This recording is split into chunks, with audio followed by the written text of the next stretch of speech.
ये सिर्फ वित्तीय शैक्षिकी वीडियो है। नमस्कार, शेयर बाजार के एक और विश्लेषण में आपका स्वागत है। आज हम खास तौर पर आने वाले हफ्ते यानी 25 से 29 अगस्त 2025 पर नजर डालेंगे। हाँ बिल्कुल, हमारे पास कई रिपोर्ट्स हैं, एक्सपर्ट्स की राय हैं, ताज़ा खबरें हैं। कोशिश यही रहेगी कि इन सब का निचोड़ निकालकर एक साफ तस्वीर पेश की जाए। और मकसद सीधा सा है, पिछला हफ्ता कैसा रहा, आगे क्या उम्मीद करें, कौन सी बड़ी घटनाएं हैं जिन पर नजर रखनी है और निवेशकों के लिए क्या मायने हैं इन सब के। सही, तो शुरू करते हैं पिछले हफ्ते, मतलब 18 से 23 अगस्त के बाजार से। हाँ, वो हफ्ता थोड़ा अजीब सा था। शुरुआत तो अच्छी हुई थी, 6 दिन लगातार तेजी चली तो थी। खामियों थी बिल्कुल, लेकिन फिर हफ्ते के आखिर में, खासकर शुक्रवार को, बाजार में अच्छी खासी गिरावट आ गई। वो 6 दिन की तेजी पर कह सकते हैं थोड़ा पानी फिर गया। तो अगर आंकड़ों में देखें तो साप्ताहिक तौर पर क्या तस्वीर बनी? Sensex, Nifty? साप्ताहिक तौर पर तो दोनों इंडेक्स हरे निशान में ही बंद हुए। सेंसेक्स करीब 709 अंक, मतलब 0.88% ऊपर, 81,306.85 पर बंद हुआ। और निफ्टी? निफ्टी 50 भी लगभग 239 अंक, यानी करीब 1% ऊपर, 24,870.10 पर। लेकिन ये साप्ताहिक तस्वीर थोड़ी धोखेबाज है ना? क्योंकि शुक्रवार का दिन। बिल्कुल, शुक्रवार को ही सेंसेक्स लगभग 694 अंक गिर गया और निफ्टी भी 214 अंक नीचे आया। दोनों में करीब 0.85% की गिरावट। और इसने वो जो लगातार 6 दिन की बढ़त थी, उसका सिलसिला भी तोड़ दिया। हाँ, वो सिलसिला टूट गया। और टेक्निकली भी देखें तो निफ्टी ने वीकली चार्ट पर एक इन्वर्टेड हैमर पैटर्न बनाया है। इन्वर्टेड हैमर, इसका मतलब क्या हुआ आसान शब्दों में? आसान शब्दों में इसका मतलब है कि हफ्ते के दौरान बाजार ऊपर तो गया, पर ऊंचे लेवल पर टिक नहीं पाया। बिकवाली का दबाव आया और वो नीचे आकर बंद हुआ। ये दिखाता है कि करीब 24,160 के लेवल के आसपास बेचने वाले ज्यादा हावी हो गए। अच्छा, तो ये जो शुरुआती तेजी थी, उसके पीछे क्या कारण थे? क्या अच्छी खबरें थी? दो मुख्य बातें थीं। एक तो जीएसटी में कुछ बड़े सुधारों की बात चल रही थी, उसको लेकर बाजार में काफी उम्मीदें थीं। और दूसरी बड़ी खबर थी S&P ग्लोबल रेटिंग एजेंसी की तरफ से। उन्होंने भारत की सॉवरेन क्रेडिट रेटिंग को अपग्रेड किया, BBB- स्टेबल से BBB स्टेबल कर दिया। ये तो अर्थव्यवस्था के लिए एक अच्छा संकेत माना गया होगा। हाँ बिल्कुल, इससे भरोसा बढ़ता है। तो फिर शुक्रवार को अचानक सब कुछ क्यों बदल गया? ये गिरावट क्यों आई? उसके पीछे कोई एक कारण नहीं था, कई चीजें एक साथ आ गईं। पहला तो सीधी सी बात है, मुनाफा वसूली। 6 दिन की तेजी के बाद कुछ लोग प्रॉफिट बुक करना चाहते हैं। स्वाभाविक है। हाँ, दूसरा, अमेरिका में जैक्सन होल में फेडरल रिजर्व के चेयरमैन जेरोम पॉवेल का भाषण होना था। उसको लेकर थोड़ी अनिश्चितता थी, निवेशक थोड़े सतर्क थे कि कहीं ब्याज दरों को लेकर कुछ सख्त ना कह दें। बिल्कुल। और फिर एक घरेलू चिंता भी थी। ये खबरें चल रही थी कि अमेरिका शायद भारतीय सामानों पर नए टैरिफ लगा सकता है 27 अगस्त से। ओह, कितने टैरिफ की बात थी? खबरों के मुताबिक 25% से 50% तक। तो इसका सीधा असर एक्सपोर्ट करने वाली कंपनियों पर पड़ने का डर था। ये तो बड़ी चिंता की बात है। और कुछ? एक और बहुत अहम फैक्टर था, FIIs यानी विदेशी संस्थागत निवेशकों के लगातार बिकवाली। हाँ, ये आंकड़ा मैंने भी देखा था, काफी पैसा निकाला उन्होंने। बहुत। अगस्त में ही 23 तारीख तक FIIs ने करीब 25,564 करोड़ रुपए के शेयर बेच दिए थे। 25,000 करोड़ से ज्यादा? ये तो बहुत बड़ी रकम है। मतलब विदेशी निवेशक अभी भी सतर्क है? ऐसा लगता है। हो सकता है वैश्विक अनिश्चितता को देखते हुए वो उभरते बाजारों से पैसा निकाल रहे हों, भले ही भारत के फंडामेंटल्स ठीक लग रहे हों। ये एक पहलू है। अच्छा, सेक्टोरल परफॉर्मेंस कैसी रही पिछले हफ्ते? कौन से सेक्टर चले? वो GST सुधारों की उम्मीद का असर साफ दिखा। ऑटो, कंज्यूमर ड्यूरेबल्स और रियलिटी सेक्टर ये काफी अच्छा कर रहे थे। अच्छा। और सिर्फ लार्ज कैप ही नहीं, निफ्टी मिड कैप 100 और स्मॉल कैप इंडेक्स भी वीकली बेसिस पर करीब 2% ऊपर थे।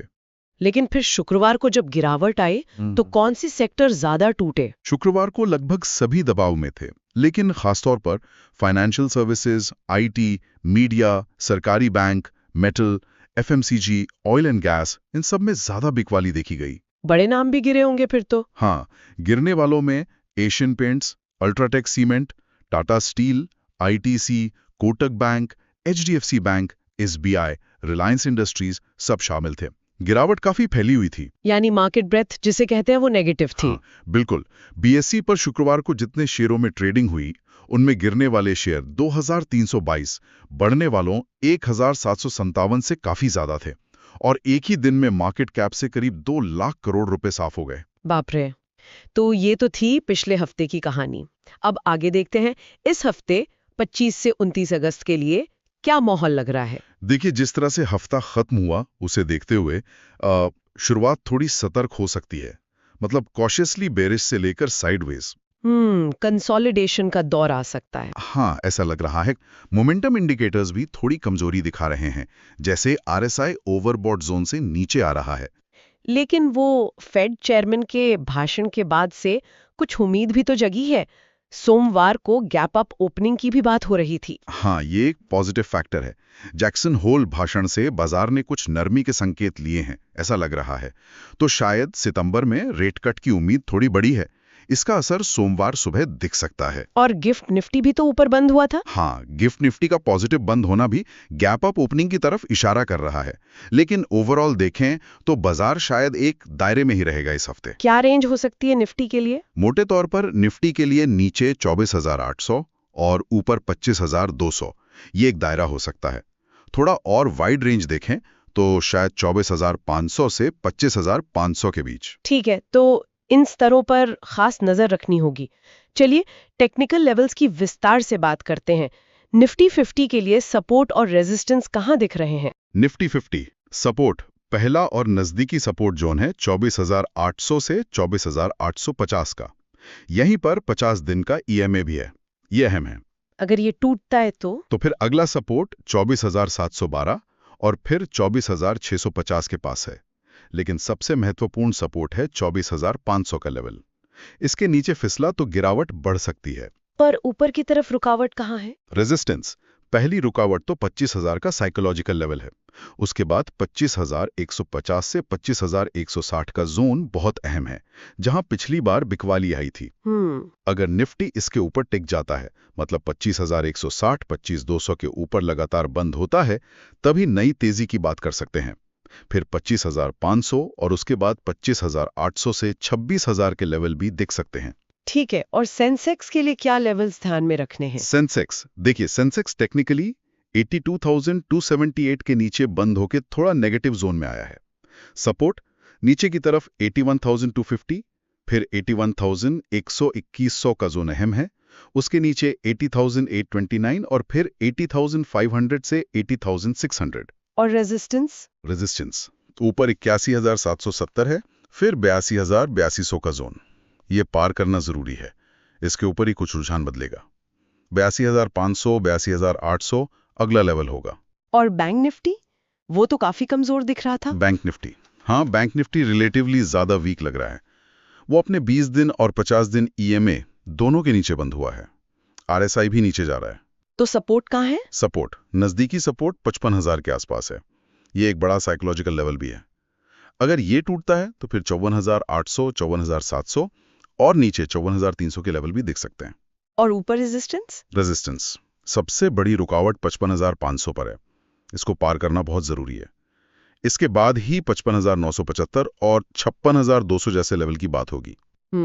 तो बैंकिंग सेक्टर पर थोड़ी ज्यादा नजर रखनी होगी। अब बात करते हैं उन फैक्टर्स की जो इस हफ्ते बाजार को चलाएंगे। ग्लोबल लेवल पर क्या अहम है? ग्लोबल लेवल पर जैसा हमने कहा, जैक्सन होल भाषण का असर। मार्केट उसको पूरी तरह समझने की कोशिश करेगा। क्या रेट कट की उम्मीद पक्की हुई? सही। फिर वो अमेरिकी टैरिफ वाला मामला, 27 अगस्त की तारीख नजदीक है, वो लागू होते हैं या नहीं और कितने होते हैं, ये देखना होगा। इसका असर तो सीधा एक्सपोर्ट पर पड़ेगा। हाँ बिल्कुल। इसके अलावा FOMC मिनट्स आएंगे, उनसे फेड की सोच का और पता चलेगा। और फिर जियोपॉलिटिकल टेंशन जैसे यूक्रेन युद्ध, उन पर भी नजर रहेगी। और घरेलू मोर्चे पर भारत के अंदर क्या चल रहा है? घरेलू स्तर पर RBI की मॉनेटरी पॉलिसी कमेटी यानी MPC के पिछली मीटिंग के मिनट्स रिलीज होंगे। इससे अक्टूबर में रेट कट की संभावनाओं का अंदाजा लगेगा। ये अहम होगा। बिल्कुल। फिर GST सुधारों को लेकर जो बातें चल रही हैं, उन पर कोई अपडेट आता है या नहीं, ये बाजार के लिए बड़ा पॉजिटिव हो सकता है। और FIIs का फ्लो, वो तो बहुत जरूरी है। सबसे जरूरी, क्या FIIs की बिकवाली रुकती है, DIIs क्या करते हैं, ये रोज देखना होगा। कुछ कंपनियों के तिमाही नतीजे भी बाकी हैं। महंगाई के आंकड़े हाँ, महंगाई, कंज्यूमर स्पेंडिंग के इंडिकेटर्स, ये सब भी महत्वपूर्ण हैं। और साथ में कच्चे तेल की कीमतें और डॉलर के मुकाबले रुपया कैसा चल रहा है। और सरकार की तरफ से कोई पॉलिसी अनाउंसमेंट? हाँ, खासकर इंफ्रास्ट्रक्चर या एनर्जी सेक्टर में। काफी सारे फैक्टर्स हैं वाकई। तो इन सबको देखते हुए सेक्टर्स के लिहाज से क्या उम्मीद करें? कहाँ पॉजिटिविटी दिख रही है? कुछ सेक्टर्स हैं जहां रुझान थोड़ा बेहतर लग रहा है, जैसे ऑटो और ऑटो एंसिलरी। त्योहारी सीजन आ रहा है, जीएसटी राहत की उम्मीदें हैं। फार्मा एक डिफेंसिव बेट हो सकता है जब बाजार में अनिश्चितता हो।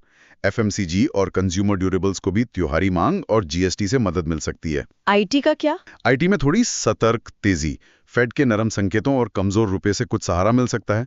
और लॉन्ग टर्म में इंफ्रा, रिन्यूएबल एनर्जी, डिफेंस, ये सब अच्छे दिखते हैं। और किन सेक्टर्स में सावधानी बरतनी चाहिए? बैंकिंग और फाइनेंशियल सर्विसेज में रुझान न्यूट्रल से थोड़ा नेगेटिव की तरफ है। बैंक निफ्टी वैसे भी कमजोर लग रहा है। मेटल्स, टैरिफ के डर से? हाँ, मेटल्स और दूसरे एक्सपोर्टर्स पर अमेरिकी टैरिफ का दबाव रह सकता है। रियल एस्टेट में वॉलेटिलिटी ज्यादा रह सकती है। टेक्सटाइल भी एक्सपोर्ट चुनौतियों से जूझ रहा है। समझा। तो ऐसे माहौल में निवेशकों को क्या स्ट्रैटेजी अपनानी चाहिए? देखिए, सलाह यही है कि अभी थोड़ा सतर्क रहें, स्टॉक स्पेसिफिक अप्रोच रखें। मतलब पूरी मार्केट या सेक्टर के बजाय अच्छी कंपनियों पर फोकस करें। रेंज बाउंड मार्केट की उम्मीद है तो? हाँ, तो एक रणनीति ये हो सकती है कि सपोर्ट के पास खरीदें और रेजिस्टेंस के पास थोड़ा प्रॉफिट बुक करें, सेल ऑन राइज टाइप। लेकिन अगर एफआईआई फ्लो सुधरता है तो long term investors buy on dips यानी गिरावट पर खरीदने के बारे में सोच सकते हैं। ऑप्शंस ट्रेडर्स के लिए कुछ? हाँ, अगर वोलेटिलिटी कम रहती है तो ऑप्शंस बेचने वाली स्ट्रैटेजीज जैसे शॉर्ट स्ट्रैंगल या आयरन कॉन्डोर, इनसे रेगुलर इनकम जनरेट की जा सकती है। लेकिन इनमें रिस्क होता है, तो पूरी समझ के साथ ही करना चाहिए। कुछ स्टॉक आइडियाज भी आए हैं क्या एनालिस्ट की तरफ से? हाँ, कई ब्रोकरेज हाउसेज ने अपनी पिक्स दी हैं। जैसे चॉइस ब्रोकिंग ने M&M, भारती एयरटेल, सन फार्मा में खरीदारी की सलाह दी है। एक्सिस सिक्योरिटीज ने सिप्ला, मारुति, बालकृष्ण इंडस्ट्रीज, बॉश पर पॉजिटिव राय दी है। कुछ और नाम भी हैं जैसे यूनो मिंडा, ल्यूपिन। वहीं एक्सिस बैंक में बिकवाली की भी सलाह है एक एनालिस्ट की। सजिलिटी इंडिया, आदित्य बिरला कैपिटल का सेटअप भी अच्छा बताया जा रहा है। लेकिन ये सब जानकारी है, कोई रिकमेंडेशन नहीं। बिल्कुल नहीं। निवेश का कोई भी फैसला अपनी रिसर्च और किसी सर्टिफाइड एडवाइजर की सलाह के बाद ही लेना चाहिए। और रिस्क मैनेजमेंट, वो तो हमेशा ही जरूरी है। सबसे जरूरी कुछ बेसिक चीजें हमेशा फॉलो करनी चाहिए। पहला, स्ट्रिक्ट स्टॉप लॉस लगाएं। ट्रेडिंग के लिए 3 से 5%, निवेश के लिए 8 से 10%। दूसरा, पोजीशन साइजिंग ठीक रखें। एक स्टॉक में अपने कैपिटल का 5 से 7% से ज्यादा ना डालें। तीसरा, डाइवर्सिफिकेशन, कम से कम 8-10 अलग-अलग सेक्टर्स में निवेश करें। और चौथा, हमेशा कुछ कैश 10 से 15% हाथ में रखें ताकि मौके पर काम आ सके। ये बहुत ही प्रैक्टिकल सलाह है।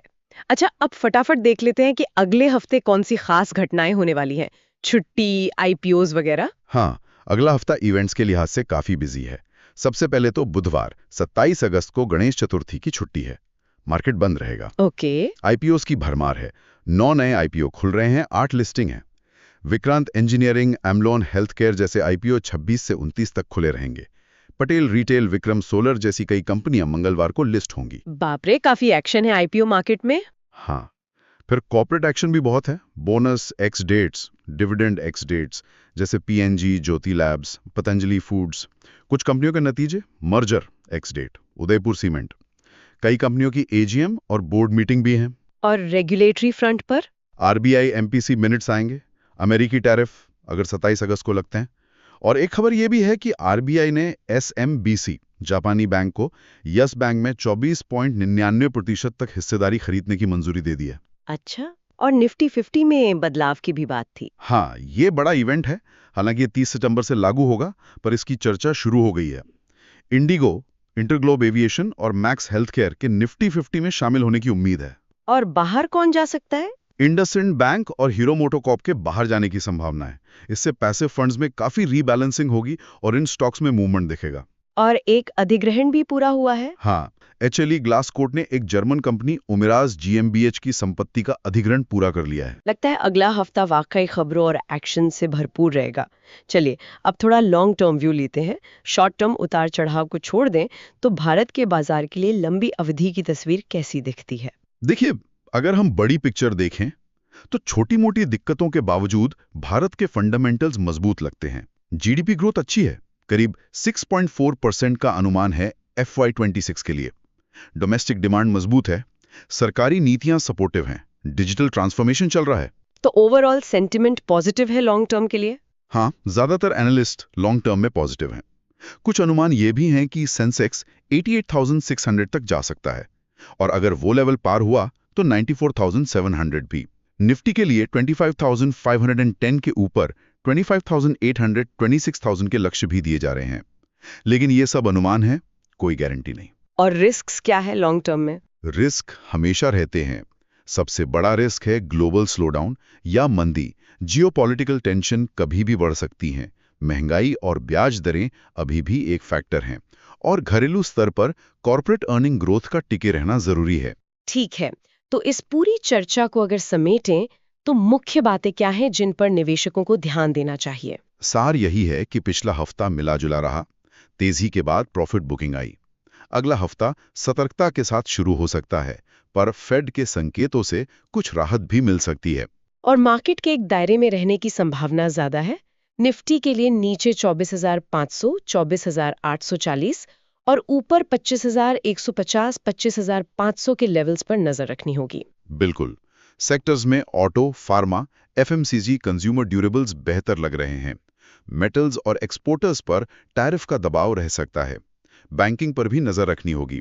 और इवेंट्स में गणेश चतुर्थी की छुट्टी 27 अगस्त, उसी दिन संभावित अमेरिकी टैरिफ्स, आरबीआई मिनट्स, आईपीओज की लाइन और निफ्टी 50 का रीबैलेंसमेंट, ये सब अहम रहेंगे। हाँ, और एक बात सोचने वाली है कि कैसे हमारे घरेलू फैक्टर्स जैसे जीएसटी सुधार की उम्मीदें, अच्छी खपत, ये सब ग्लोबल दबावों जैसे टैरिफ का डर, एफआईआई की बिकवाली को बैलेंस कर रहे हैं। भारतीय बाजार का ये जो लचीलापन है, खासकर जब निफ्टी 50 जैसे इंडेक्स में बदलाव भी हो रहे हैं, ये लॉन्ग टर्म में क्या दिशा दिखाता है, इस पर आगे सोचना दिलचस्प होगा।